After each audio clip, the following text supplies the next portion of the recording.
Hi friends, welcome to our channel. ഇന്ന് നമ്മൾ ചെയ്യാൻ പോകുന്നത് ഒരു മഷ്റൂം മസാലയാണ്. അപ്പോൾ നമുക്കിത് എങ്ങനെ ഉണ്ടാക്കാൻ നോക്കാം.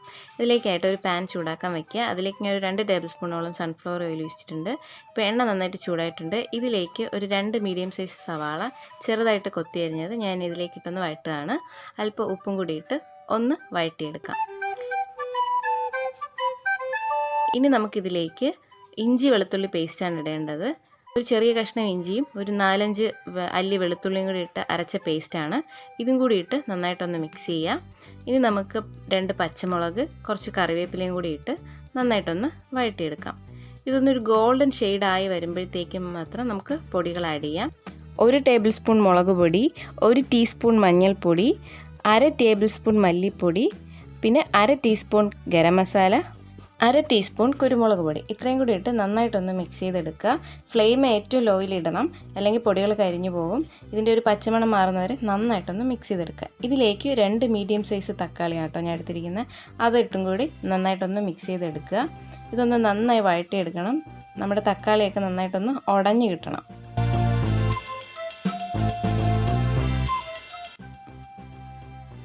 തക്കാളി നമുക്കൊന്ന് അടച്ചിട്ട് വേവിക്കാം. അപ്പോൾ നന്നായിട്ട് ഒന്ന് ഉടഞ്ഞു കിട്ടും. തക്കാളി പെട്ടെന്ന് നമുക്ക് ഉടഞ്ഞു കിട്ടും. അപ്പോൾ ഞാനൊന്ന് അടച്ചിട്ട് വേവിക്കുകയാണ്.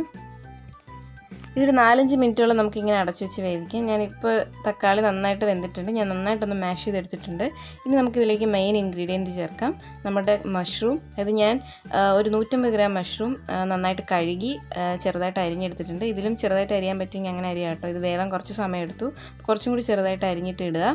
അതിലേക്ക് അല്പം ഉപ്പും കൂടി ഇട്ട് ഞാൻ നന്നായിട്ടൊന്ന് മിക്സ് ചെയ്തെടുക്കുന്നുണ്ട്. മസാല എല്ലായിടത്തും എത്തുന്ന രീതിയിൽ മിക്സ് ചെയ്തിട്ടുണ്ട്. ഇനി നമുക്ക് മഷ്റൂം വേവാനായിട്ടും കൂടി കുറച്ച് നേരം അടച്ച് വെച്ച് ഇതിനെ വേവിക്കാം. വേണമെങ്കിൽ നിങ്ങൾക്കിത് കുക്കറിലിട്ട് 1-2 വിസിലടിച്ച് അതിനൊന്ന് വേവിച്ചെടുത്തിട്ട് ഇതിലോട്ട് ആഡ് ചെയ്യുന്നതായിരിക്കും നല്ലത്. കാരണം മഷ്റൂം വെന്ത് കിട്ടാൻ കുറച്ച് സമയം എടുത്തു. ഞങ്ങൾക്ക് ഒരു 20 മിനിറ്റോളം ഏകദേശം എടുത്തു. ഞാൻ അല്പം വെള്ളം കൂടി ഒഴിച്ച്, അല്പം ചൂടുവെള്ളം കേട്ടോ, ചൂടുവെള്ളം കൂടി ഒഴിച്ച് ഞാനിതിനെ ഒന്ന് അടച്ച് വെച്ച് വേവിക്കാൻ പോകാം കേട്ടോ. എന്നാലേ അത് നന്നായിട്ടൊന്ന് വെന്ത് കിട്ടുള്ളൂ. നന്നായിട്ട് വെന്തില്ലെങ്കിൽ അതിൻ്റെ ടേസ്റ്റ് കറക്റ്റ് കിട്ടില്ല. ഉപ്പിൻ്റെ അല്പം കുറവുള്ളതുകൊണ്ട് ഞാൻ ഉപ്പും കൂടി ഇട്ട് ചെയ്യുന്നുണ്ട്. ഇനി നിങ്ങൾക്ക് എന്തെങ്കിലും കുറവുണ്ടെങ്കിൽ ഇപ്പോൾ തന്നെ ഇട്ട് നമുക്ക് ഒന്ന് വേവിച്ചെടുക്കാം. അപ്പോൾ മഷ്റൂമിലേക്ക് എല്ലാ മസാലകളും നന്നായിട്ട് പിടിച്ചും കിട്ടും.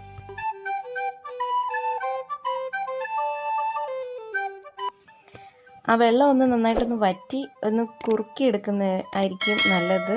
നിങ്ങൾക്ക് ഇഷ്ടമുള്ള രീതിയിൽ നിങ്ങൾക്ക് എടുക്കാം. നിങ്ങൾക്ക് ഗ്രേവി രൂപത്തിൽ വേണമെങ്കിൽ കുറച്ചും കൂടി വെള്ളമൊഴിച്ച് ഈ ഒരു പരുവാകുമ്പോഴത്തേക്ക് നമുക്ക് എടുക്കാം.